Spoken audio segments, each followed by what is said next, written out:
कि हमारे ही संतों के टारगेट क्यों किया जाता है। प्रॉफिट विजेंदर को फांसी की सजा हो रही है, उम्र कैद की सजा होगी रेप केस के अंदर, किसी भी मीडिया के अंदर नहीं दिखाया जाता है। हमें विडंबना की बात है जब कोई मजार का एक क्या बोलते हैं मौलवी खड़े होकर के वो बोतल में थूक करके देता है, फूक मारता है, कोई महिला के पेट के ऊपर पैर रखता है, वो क्या ही चीजें हैं। हमने कभी इस बात को नहीं कहा कि ला इल्ला इल्लल्लाह, कि अल्लाह ही सब कुछ है बाकी कुछ नहीं। हमने वसुधैव कुटुंबकम की बात पे चलने वाले लोग हैं। हम मानते हैं स्वामी विवेकानंद जी की उस बात को जिसमें उन्होंने शिकागो के धर्म सम्मेलन में अपनी उंगली काट करके दिखाई थी और कहा था कि हम सबके खून का रंग एक ही है, वो रंग है लाल। करण जी, आज श्री बालाजी धाम हांसी के अंदर पहुंचे हैं, पहुंचने का कारण और यहाँ को लेकर के आस्था आपकी क्या है? देखिए मैडम, मैं आयन फाउंडेशन के बैनर तले सक्षम युवा देश की रीढ़ एक जन आंदोलन लेकर के चला हूँ, जिसमें प्योरली सक्षम युवाओं को देश के प्रति किस प्रकार से अपनी जिम्मेवारी का वहन करना है, ये विषय मैं लेकर के चला था। और पिछले 11 वर्षों से लगातार मैं इस विषय पे काम कर रहा हूँ, जिसके माध्यम से मैंने बहुत ही रिसर्च करते हुए समय समय पे मैंने सरकार को अवगत कराया कि समाज में युवाओं को लेकर के क्या क्या समस्याएं हैं और किस प्रकार से हम उसके ऊपर पार पा सकते हैं। तो उन विषयों को लेकर के मैं चल रहा था, तो मुझे जानकारी मिला कि मेरे जैसे ही एक महाराज जी हैं, डॉक्टर दिनेश पुरी जी, जिन्होंने युवाओं को जागृति में उनकी चेतना को जागृत करने का एक बीड़ा लेकर के चल रहे हैं। तो मैं इनसे जब मिलने के लिए आया था तो मुझे बहुत सी बातें मुझे प्रभावित करके करी इनकी। और उसके बाद फिर अभी हाल में 6 मई को हमने हिसार की एग्रीकल्चर यूनिवर्सिटी के अंदर एक बहुत बड़ी तादाद में युवाओं को एड्रेस किया है, जहाँ पे आध्यात्मिकता की तरफ से महाराज जी ने अपने विषय रखे और युवाओं को राजनीतिक और सोशल मीडिया और विदेश में जाना, नशे के ऊपर मैंने विषय रखे। तो ऐसे हम मिलकर के एक अभियान को आगे चला रहे हैं। तो आज महाराज जी के दिव्य दरबार की मुझे जानकारी मिली तो मैं आशीर्वाद लेने के लिए पहुंचा हूँ और युवाओं के ऊपर हमने आज फिर दोबारा चर्चा की कि किस प्रकार इस अभियान को तेजी से आगे लेकर के चल सकते हैं। युवाओं का जिक्र बार बार कर रहे हैं, आजकल के युवा एक ही तरफ की तरफ भाग रहे हैं, भाई जैसे भी चाहिए सरकारी नौकरी, ये अफसर के पद पर रहे हैं और अफसर ही छोड़ करके और सनातन का झंडा परचम करने के लिए निकले हैं। कहीं ना कहीं युवाओं के लिए एक नई सोच, एक नया कहीं ना कहीं आइडियल है। देखिए बिल्कुल महाराज जी निश्चित तौर पे आइडल हैं। और मैं अपने सरकारी नौकरियों की बात की, 150 करोड़ की आबादी इस देश की है, 150 के 150 करोड़ सरकारी नौकरी नहीं लग पाएंगे, 150 के 150 करोड़ डॉक्टर नहीं बन पाएंगे, 150 के 150 करोड़ कोई महाराज की उपाधि नहीं ले पाएंगे। सबकी अपनी अपनी जिम्मेवारी है, परमात्मा ने निर्धारित करके भेजी है, सब अपनी जिम्मेवारी का वहन करके चले जाएंगे। मगर मैं एक बात कहता हूँ कि सक्षम युवा वो युवा है जो अपने माध्यम से, जैसे महाराज जी संपन्न परिवार से थे लेकिन उन्होंने ये रास्ता चुना कि इस रास्ते पर जाकर के हम लोगों को अच्छे से जागृत कर सकते हैं। मैं राजनीतिक परिवार से हूँ, मैं खुद भारतीय जनता युवा मोर्चा के अंदर कार्यरत हूँ, उससे पहले मैं संघ में था, जो मैं विचार लेकर के आया हूँ ये संघ से लेकर के आया हूँ। तो ये आप देखेंगे बड़ा डीप डिस्कशन होगा, फिर कभी हम बैठेंगे।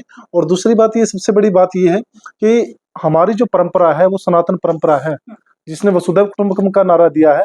और वसुधैव कुटुंबकम में कहा गया है कि समूचा विश्व एक परिवार है। हमने कभी इस बात को नहीं कहा कि ला इल्ला इल्लल्लाह, कि अल्लाह ही सब कुछ है बाकी कुछ नहीं। हमने वसुधैव कुटुंबकम की बात पे चलने वाले लोग हैं। हम मानते हैं स्वामी विवेकानंद जी की उस बात को जिसमें उन्होंने शिकागो के धर्म सम्मेलन में अपनी उंगली काट करके दिखाई थी और कहा था कि हम सबके खून का रंग एक ही है, वो रंग है लाल। जी, आखिरी सवाल आज का जी। अक्सर जो है आजकल के युवा इस चीज को लेकर के बड़ा सवाल उठाते हैं कि ये जो आजकल जिस तरीके से दरबार लगाते हैं, खासतौर से महाराज जी जिस तरीके से दरबार लगाते हैं, एक तरीके का छलावा है, दिखावा है या ठगने का एक तरीका है। बहुत सारे लोग इस तरीके से बात करते हैं, हालांकि बहुत सारे लोग इस पर पूर्ण तरीके से पूरे मन से विश्वास भी करते हैं। लेकिन आपकी अगर मैं मानूं तो क्या आप इस पद्धति में या जिस तरीके से सेवा महाराज जी कर रहे हैं, आप उस पर कितना विश्वास करते हैं? देखिए मेरा पूर्ण रूप से सनातन परंपरा पे विश्वास है, क्योंकि मैंने एक बात कही, मैं दोबारा रिपीट करता हूँ कि हमारी परंपरा में 2 ही बातें निकल करके आती है। क्या नहीं करना चाहिए उसके लिए बड़ा महान ग्रंथ महाभारत, जो चीजें करने की हैं, क्या हमें करना चाहिए, क्या हमें बोलना चाहिए, किस प्रकार का हमें व्यक्तित्व होना चाहिए, उसके लिए बनी रामायण। और इस महान परंपरा को आप जब डीपली आप डिस्कस जाकर करेंगे, स्टडी करेंगे, तो आप देखेंगे कि इसके बाहर पूरा विश्व है ही नहीं, सारा विश्व तो इसी बात पे चल रहा है। तो हम तो उससे डायरेक्ट जुड़े हुए हैं। और देश की परंपराओं की बात करें वो तो बाद में बने, कोई 1400 साल पहले बना, कोई 800 साल पहले बना, लेकिन ये तो सत्य सनातन की परंपरा तो अनंत काल से चली आ रही, आदिकाल से चली आ रही। तो हम क्यों दूसरों की बात पे विश्वास करें? अभी महाराज जी बता रहे थे कि हमारे ही संतों के टारगेट क्यों किया जाता है।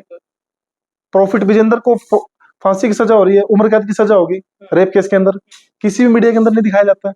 हमें विडंबना की बात है जब कोई मजार का एक क्या बोलते हैं मौलवी खड़े होकर के वो बोतल में थूक करके देता है, फूक मारता है, कोई महिला के पेट के ऊपर पैर रखता है, वो क्या ही चीजें हैं। उन चीजों से हट करके हमें सोचने की जरूरत है। हमारी जो परंपरा है वो ऐसी परंपरा है जिसने समूचे विश्व को एक मान करके चला है, और विश्व नहीं, इंसान इंसान की बात नहीं कर रहा। हमारे यहाँ पे वृक्षों को भी पूजा जाता है, नदी में बहते जल को पूजा जाता है, उगते हुए सूरज की पूजा की जाती है, पक्षियों को पूजा जाता है। तो कौन सी ऐसी इस धरा पे चीज है जिसको हम नहीं मानते, जिसको नहीं हम पूजते जी। तो ये बहुत बड़ी परंपरा है। तो मेरा अपने युवा साथियों से निवेदन है कि अपने जो खास करके सक्षम युवा हैं वो देश के हित में आकर के खड़े हों। अभी हाल में पाकिस्तान के साथ बहुत बड़ा हमारा युद्ध छिड़ने जा रहे हैं, और हमारे युवा विदेशों में जाकर के बैठ गए।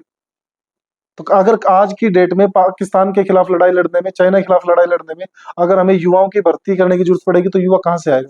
युवा तो लाइन लगा करके भर्ती के लिए तैयार खड़े थे सर। आप ही की सरकार ने भर्तियां जो है वो कम कर दी, और एक रिसेंटली एक आर्मी के एक बड़े ऑफिसर ने इस चीज को लेकर के आरोप लगाए थे। मैं फैक्ट से युवा तो आज भी गांव के अंदर तैयार खड़े मैं हैं। फैक्ट से कह सकता हूँ मैडम कि हमारी सरकार एकमात्र ऐसी सरकार है भारतीय जनता पार्टी की जिसने युवाओं को निष्पक्षता से बिना खर्चे बिना पर्ची के योग्यता के आधार पर रोजगार देने का काम किया है। और विदेशों में जाने वाला युवा मैं गुरेज नहीं करता, वो वही युवा है जो आइलेट्स में कभी अपने नंबर नहीं ले पाया। जी। आइलेट्स में बैंड आते तो वो डोंकी रास्ते से क्यों जाते? आइलेट्स करके बैंड अच्छे आते, सीधा स्टडी वीजा पे जाता, टूरिस्ट वीजा पे जाता, लेकिन नहीं जा पा रहे। वो डोंकी के रास्ते से क्यों जाना पड़ रहा? सोचने की बात। सरकार को हम हर प्रकार से सिर्फ विरोध करने के लिए विरोध करना हमारे, मुझे नहीं लगता कि ऐसा होना चाहिए। सरकार ने बहुत से प्रकल्प ऐसे चलाए, मुद्रा योजना की बात मैं करता हूँ जिसके माध्यम से 10 लाख तक के लोन की सुविधा सरकार ने की, बिना किसी गारंटी के, बिना किसी लाग लपेट के। स्किल इंडिया की बात की है, और विदेश में जाने के लिए एनएसडीसी की सरकार ने व्यवस्था की है कि आप स्किल डेवलपमेंट का कोर्स कीजिए और फिर विदेश में या क्या अपने देश में भी आप रोजगार कर सकते हैं। तो सरकार ने तो हाथ खुले छोड़ रखे, इतना बड़ा लोकतांत्रिक देश है। और एक बड़ी बात मैं बताता हूँ आपको कि बिलो पॉवर्टी लाइन का बच्चा जिसकी 500 रुपए से 1000 रुपए के बीच में डेली की दिहाड़ी है, क्या वो 50 लाख रुपए खर्च करके विदेश में जा सकता है? जा कौन रहा है? जो जमींदार है, 2 किले बेचेगा, विदेश में जाएगा, उसके बाद फिर 10 साल बाद वही 2 किले खरीदेगा जब तक उसके रेट बढ़ चुके होंगे। तो कहाँ पे इक्वलिटी है? वो सोच ही नहीं पा रहा। वो होड़ लगी हुई है कि पड़ोसी के घर में पटाखे फूट के तेरे घर में क्यों देर हो रही है पटाखे फूटने, ये आपस में होड़ मची हुई है। और सरकार का इसमें कोई रोल नहीं है। सरकार ने हाथ खोल रखे। ये एकमात्र ऐसी सरकार है जिसने योग्यता के आधार पर रोजगार दिया है। गरीब के बच्चे ऐसे ऐसे परिवारों में जाके आप देखिए ना, आप देखिए समाज के अंदर जाइए, ऐसे ऐसे परिवारों में रोजगार देने का काम किया जिसमें 2 टाइम की रोटी नहीं बनती थी, उस परिवार के 2-2 बच्चे नौकरी लगे। हमारी सरकार वो नहीं है कि जेबीटी वाले शिक्षकों की भर्ती रातों रात फाड़ देती थी लिस्ट, फिर अगले दिन अपने कार्यकर्ताओं के बच्चों को एडजस्ट किया जाता था। हमारी सरकार वो नहीं है। मैं 6 फुट हाइट ग्रेजुएट हूँ, मंत्री का बेटा हूँ। अगर इतनी चलती होती तो सबसे पहले डीएसपी भर्ती करने का काम सरकार मुझे करती। लेकिन आज मैं सक्षम युवाओं की एक फौज खड़ी कर रहा हूँ देश हित में। तो आप देख सकते हैं, इससे अंदाजा लगा सकते हैं कि भारतीय जनता पार्टी और संघ की विचारधारा क्या है। जी, धन्यवाद।